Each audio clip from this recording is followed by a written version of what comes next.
हमारे साथ इस वक्त मौजूद हैं हसन बख्शी साहब, चेयरमैन आबाद हैं। बहुत शुक्रिया हसन साहब में ज्वाइन करने के लिए।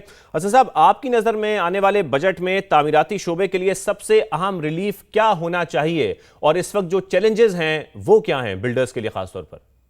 बिस्मिल्लाहिर्रहमानिर्रहीम। शुक्रिया आपका। देखिए, हमने तीन चीज़ें मांगी हैं।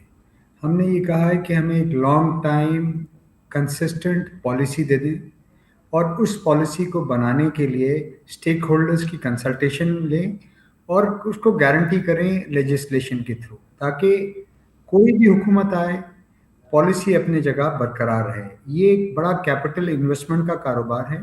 अगर आप हर साल पॉलिसी चेंज करेंगे तो मेरे ख्याल में कोई एक्सपोजर नहीं लेगा। दूसरी बात हमने जो उनको कही है, वो ये कही है कि आप टैक्स पर स्क्वायर फुट कर दें। यानी अगर मैं 1 लाख स्क्वायर फुट बनाता हूं तो 1 लाख स्क्वायर फुट का टैक्स दूं, और मैं 1 करोड़ स्क्वायर फुट बनाता हूं तो 1 करोड़ स्क्वायर फुट का टैक्स दूं, ताकि टैक्स की चोरी नहीं हो सके, ताकि मुझे मेरा टाइम मेरे कारोबार में लगाना पड़े, बनस्बत मैं टैक्स ऑफिसर्स के नोटिस का जवाब देता रहूं। तीसरी चीज हमने कही है कि digitalization of government department, regulatory authorities and land record.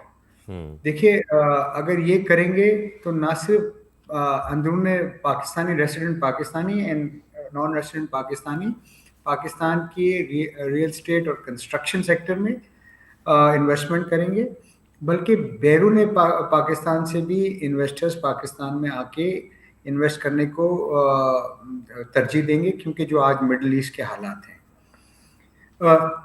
और हसन साहब, ये जो मुतालबात आपने सामने रखे हैं, खास तौर पर जब हम बात करते हैं डिजिटलाइजेशन की, लैंड रिकॉर्ड की, ये कितना आपको प्रैक्टिकल लगता है? क्योंकि हम ये बहुत अरसे से बात कर रहे हैं कि हुकूमत एटलीस्ट ये तो कर दे, लेकिन फिर उसमें आपको पता है कुछ मसाइल जो हैं वो आ जाते हैं।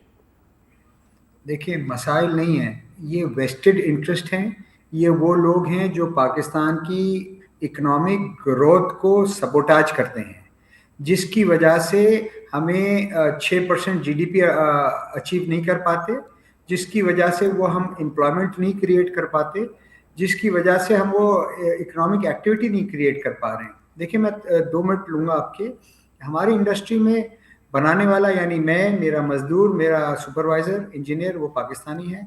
ज़मीन पाकिस्तान की है, और जो फैक्ट्रियों से मैं माल लेता हूँ ना, वो पाकिस्तानी है। यानी सीमेंट, सरिया, रेती, बजरी, ब्लॉक्स, वो पाकिस्तानी है।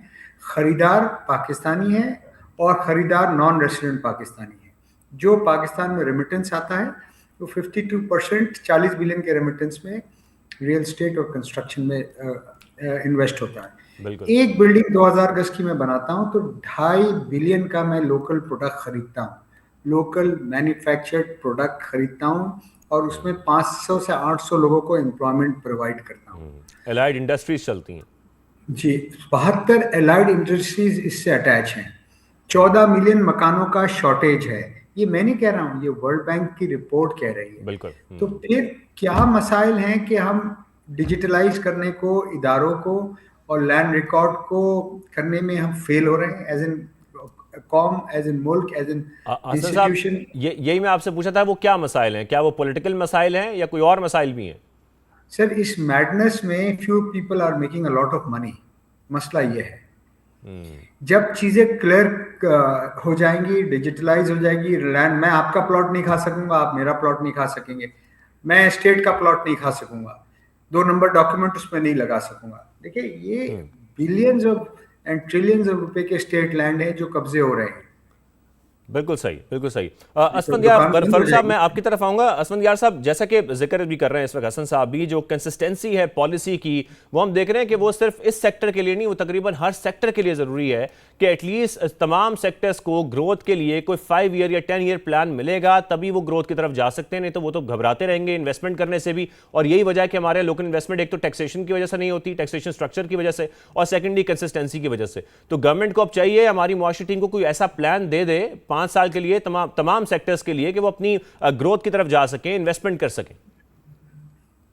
जी बिल्कुल ऐसे ही है, और मैं कंप्लीटली एग्री करता हूँ कि एक पॉलिसी होनी चाहिए जिस तरह से देखिए हम देख चुके हैं कुछ पॉलिसीज, और मैं कहूँगा कि ये एक फायदा हुआ है माजी में, कि जब आपकी मोबाइल असेंबली की पॉलिसी, आपकी ऑटोमोटिव पॉलिसी और भी सेक्टर्स की पॉलिसीज आ चुकी हैं, और फिर रिन्यूअल आईटी पॉलिसी भी आप देखें कि जो टैक्सेशन का जो मामला है रहा है कि आईटी कंपनीज के लिए जो एक कंसेशनरी रिजीम है, तो इस तरह की पॉलिसीज, जैसे कि इंडस्ट्रियल पॉलिसी, काफी अरसे से हम सुन रहे हैं कि इंडस्ट्रियल पॉलिसी एक तैयार हो रही है, प्रेजेंट होने वाली है, लेकिन अभी तक सामने आई नहीं।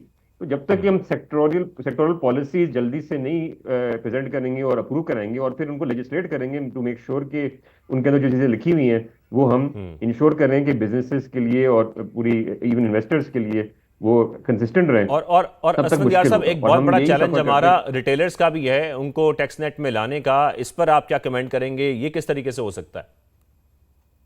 जी, रिटेल सेक्टर का तो एक बहुत बड़ा चैलेंज रहा है, और हमने देखा है माजी में भी बहुत सारे स्कीम्स तारीफ किए गए लेकिन फेल भी हुए हैं। उसमें और रिटेल सेक्टर में दो हिस्से हैं। एक हिस्सा है जो कि बहुत फुली इंटीग्रेटेड, डिजिटलाइज, डॉक्यूमेंटेड है, जो किसी भी और पाकिस्तान के सेक्टर से ज्यादा डिजिटलाइज और डॉक्यूमेंटेड है, जो कि टीयर वन रिटेलर्स का सेक्टर है, जो कि एक एक सेल जो है वो आपकी इंटीग्रेटेड होती है, रिपोर्ट होती है एफबीआर को, और वो तकरीबन 10% है रिटेल सेक्टर का।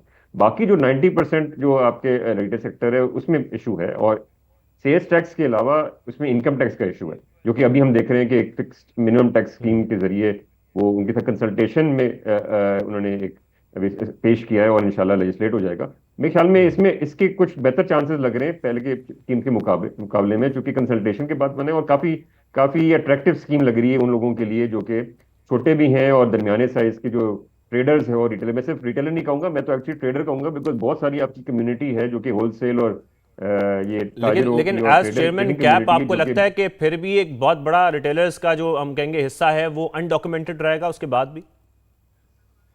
देखिए ये अनडॉक्यूमेंटेड, इसके ये तो देखें स्कीम जो आएगी, मैं कहूंगा कि इसको कम से कम आपको 2-3 साल तक इस स्कीम को चलाने की जरूरत है, ताकि पूरी पूरी आपकी चेन डॉक्यूमेंट हो जाए। एक साल में ये हो नहीं सकता, ना चंद महीने में हो सकता है। ये आपने हम्म। कंटिन्यू करना है उसको, और उससे आहिस्ता आहिस्ता टैक्स इंक्रीज करते जाना है, बट एक तरीके से करना है। मैं समझता हूँ कि ये एक अच्छा चांस है जिसमें हमारी रिटेल की अच्छी खासी ट्रेड, एटलीस्ट 50% प्लस आपका रिटेल ट्रेड डॉक्यूमेंट हो जाए। हालांकि इसमें एक और पॉइंट मैं ऐड करना चाहूंगा कि सेल्स टैक्स ऑलरेडी काफी हद तक थर्ड स्केड्यूल आइटम्स में पीछे से लग के ऑलरेडी चार्ज होके जमा हो जाता है। तो सेल्स टैक्स में फिर भी एक गैप कम है, इनकम टैक्स में एक गैप ज्यादा है। फिर भी हम्म। तकरीबन 1 खरब से ज्यादा जो कलेक्शन ऑलरेडी हो रही है रिटेल सेक्टर से पिछले साल हम्म। अगे अगर हम अमाउंट को देखें, और पीयूएस के जरिए सिर्फ ऑलरेडी पिछले साल 414 अरब रुपए पीयूएस के रिटेलर्स, जैसे टीयर वन रिटेलर्स के थ्रू सेल्स टैक्स के मद में कलेक्ट हुआ है। तो हमारे पास हम्म। रिटेल से आ रहा है, लेकिन अनफॉर्चुनेटली 90% से बहुत कम आ रहा है, और 10% से ज्यादा बहुत बड़ा बोझ उठा रहा है, जो कि एक चैलेंज हमारे लिए इस वक्त बना हुआ है, अलॉन्ग विद ठीक रिटेल है। टाइमिंग्स।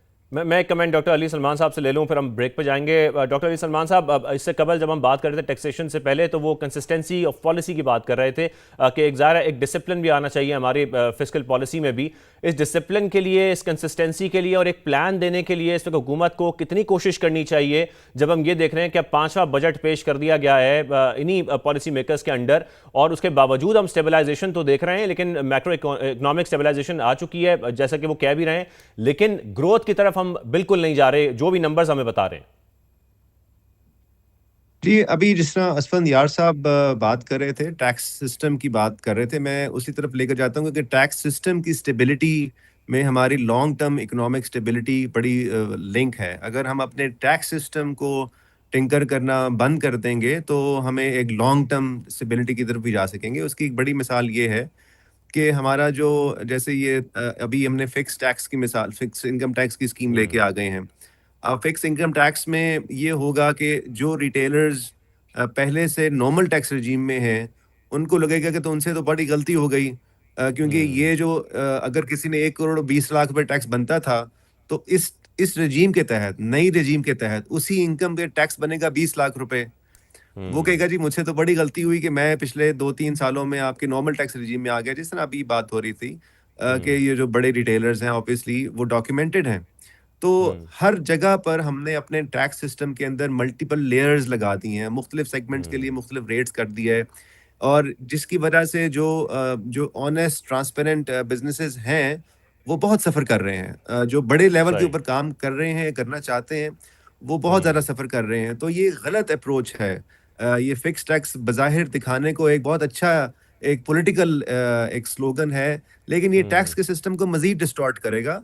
सोल्यूशन क्या है? सोल्यूशन ये है कि आप across the board low rate without any exceptions, without any exemptions आप इंप्लीमेंट करते हैं। चाहे वो जीएसटी है, हम तो ये कहते हैं कि 5 से 7% रेट कर दें जीएसटी का अक्रॉस द बोर्ड, और आप देखेंगे कि कंप्लायंस कितनी बढ़ेगी।